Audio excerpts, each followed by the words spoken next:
Ano nga bang mangyayari kung magbuhos ka ng langis ng makina sa umaandar na PC? Sa totoo lang, medyo karaniwan na ang mga PC na nilulubog sa langis. Pero kadalasan ay mineral oil ang ginagamit para makuha ang underwater effect na ito nang hindi naapektuhan ang kakayahan ng PC na gumana. Gayunpaman, kung gusto mong malaman kung ano ang mangyayari kung motor oil ang gamitin mo imbes na mineral oil para palamigin ang PC, karamihan sa mga resulta na makikita mo ay haka-haka lang. Kaya para malaman talaga natin kung ano mangyayari kung motor oil ang gagamitin para palamigin ang PC, gawin natin yan na yon. Unahan ko na kayo, huwag ninyong subukan ito sa bahay. Pero curious ako, kung ano sa tingin ninyo ang mangyayari sa PC na ito. Sa tingin mo ba, gagana pa rin ito kapag nilubog sa motor oil? O masisira agad dahil sa short circuits o pagkasira ng mga bahagi? At kung gagana pa rin ito, sa tingin mo ba lalamig ang PC dahil nilubog ito? O sa tingin mo, mas iinit ito dahil mas nakakuluhang init sa motor oil? Habang binubuksan natin ang PC sa unang pagkakataon, makikita natin na may ilang visual artifacts na kailangan nating baliwalain para sa eksperimento na ito. Dahil ang mga iyon ay dulot ng pagyeyelo ng GPU sa isang naunang eksperimento at hindi dahil sa motor oil. Kaya ngayon, oras na para ilabas ang ilang litro ng karaniwang motor oil. At dahil dyan, tingin ko oras na ng katotohanan. Tara, ibuhusan natin ang motor oil sa ibabaw ng tumatakbong PC na ito. Habang dumadaloy ang motor oil sa mga component natin at nilalamon ang ating computer, ang unang bagay na mapapansin ay, well, hindi agad namamatay ang ating PC. Ibig sabihin nito, syempre, na kahit paano, hindi nakakadaloy ng kuryente ang motor oil. Sa ngayon, ayos pa tayo. At bukod pa dyan, pakinggan mong mabuti kung paano pinapatay ng langis ang halos lahat ng ingay na nililihan ng PC. Yan mga kaibigan, ay talagang kakaiba. Pero habang tumataas ng tumataas ang langis sa loob ng aquarium, napapansin na natin ang isang kakaibang bagay. Tingnan mong mabuti ang fan na nakatakip sa CPU. Habang natatabunan ito ng langis, halos agad-agad tumitigil sa pag-ikot ang fan. Paminsan-minsan, makikita mong parang bigla itong umaandar ulit ang sandali. Pero ito ay dahil sa safety mechanism ng fan. Kasi kapag ang fan ng computer ay nahinto, tulad ng kapag may tumama o may naipit sa loob nito, titigil talagang motor at maghihintay ng ilang segundo bago muling umikot para subukang umandar ulit. At sa kaso natin, mukhang sobrang lapot ng motor oil. Kaya yung dagdag na resistensya ay sapat na para matrigger yung pause mechanism na ito. Makikita mo rin na nangyayari ang parehong bagay sa ating GPU. Ibig sabihin, sa loob ng langis na ito, hindi talaga gumagana ng maayos ang ating mga fan. At kahit na halos hindi na umiikot ng normal ang mga fan at mababang RPM, sige, balikan natin at tingnan ulit ng mabuti.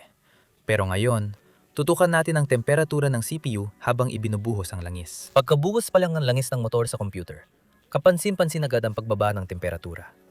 Grabe. Ang kitang-kita talaga ng epekto nun. Oo, pansamantala lang ito at sa simula pa lang. Pero sa umpisa pa lang, epektibong napapalamig ng langis ng motor ang PC natin. Talagang pinapakita nito ang pangunahing pagkakaiba ng thermal conductivity sa pagitan ng mga gas at likido. Ipinapakita nito ang benepisyo ng paggamit ng langis ng motor para mailayo ang init mula sa mga pangunahing bahagi. Dito, gayunpaman, meron tayong unang totoong palaisipan dahil kahit na mas malamig ang takbo ng PC nung una itong nilubog, ang langis ng motor ay pumipigil din sa ating mga fan na malayong umikot para mas mailipat pa ang init. At kaya, ang maaring mangyari ay kapag naabot na ng langis ang pinakamataas itong kapasidad sa init o yung pinakamaraming init na kaya nitong itago sa loob, maaari nating mapansin na magsisimulang tumaas ang temperatura ng CPU dahil wala nang mapupuntahan ang init na yon. Pero, para masubukan talaga yan, subukan nating paandarin ang ating PC ng may load para makalika pa ng dagdag na init. At pagkatapos kong maglaro ng video games dito ng kaunti, nagulat ako sa ganda ng performance ng computer sa pagpapanatili ng malamig nitong temperatura. Sa ngayon, parang kapareho lang ng paggamit ng mineral oil ang paggamit ng motor oil sa ating PC pagdating sa performance. At kahit sa itsura, mas astig ito at mas kakaiba ang dating bilang desk upgrade.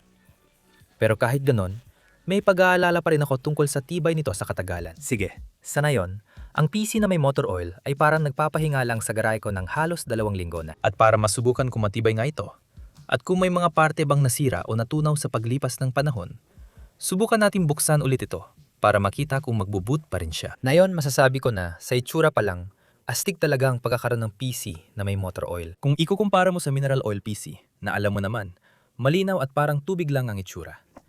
Itong motor oil na madilim at makapal, parang itim na kahon, may dating talaga. Oo, parang may dating na parang itim na lawa, pero may dating pa rin talaga. Pero kahit ganun, nakikita mo pa rin ang loob ng likido, kaya hindi siya totally itim na itim na magiging astig sana kung ganun.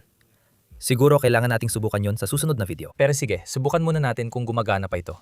Tapos pag-usapan natin ang ilang posibleng hindi magandang epekto ng paggamit ng langis ng makina. Pero sige, Gagana pa kaya ang isang PC na nilubog sa langis ng makina matapos ang ilang linggo? Sa totoo lang, mukhang maayos pa naman ang mga piyesa. Pero tingnan natin kung mapapagana pa natin ulit ito. Boom! Ganun lang. Sa totoo lang, baka hindi pa sapat ang ilang linggo para mangyari ang pagkasira kung meron man talagang ganung epekto. Pero ang ibig sabihin nito ay gumagana pa rin ang computer na ito kahit nakalubog na ito ng ganito katagal na medyo astig. Tandaan na ang mga visual na artepakto na ito ay hindi galing sa langis ng motor, kundi mula sa isang naunang eksperimento gamit ang GPU na ito. Ganon din sa lahat ng parang maalikabok na itsura. Marami kaming kakaibang eksperimento sa teknolohiya dito sa channel na ito. Kaya kung interesado ka sa ganitong mga bagay, sundan mo kami para sa iba pang mga video. At sa totoo lang, mukhang tuloy-tuloy ang pag-ikot ng CPU fan kumpara sa dati na humihinto at umaandar. Kaya magandang senyales yan. Pero gaya na nakikita mo dito, ang GPU ay patuloy pa rin sa paghinto-hinto. Kaka-off lang ito. Ayos lang ba ito? Nagre-reboot lang siya. Pero sa puntong ito, tingin ko panahon na para pag-usapan ang ilang mga downside ng paggamit ng motor oil para palamigin ang PC mo. Ang una ay ang ventilasyon. Karaniwan, kapag ginagamit mo ang computer mo o kahit na gumagamit ka ng mineral oil PC, hindi mo kailangan mag-alala tungkol sa, alam mo na, pagiging nasa saradong lugar o pagpasok ng sariwang hangin sa paligid mo. Sa motor oil, ibang usapan na yan. Kaya kung sakali na ilagay mo ang PC na ito sa traditional mong gaming room na parang saradong kwarto sa loob ng bahay mo, ayaw mo talagang malanghap ito ng tuloy-tuloy buong magdamag. Isa sa mga pwede nating gawin ay balutan ng aquarium ng isda. Parang mga wire lang ang nakalabas at mas contained ang langis. Sa teorya, mababawasan nito ang dami ng singaw na maamoy natin mula sa langis na galing sa langis. Pero kaakibat niya ng susunod na issue na hindi rin naman talaga dapat hinahawakan ang motor oil ng matagal na panahon.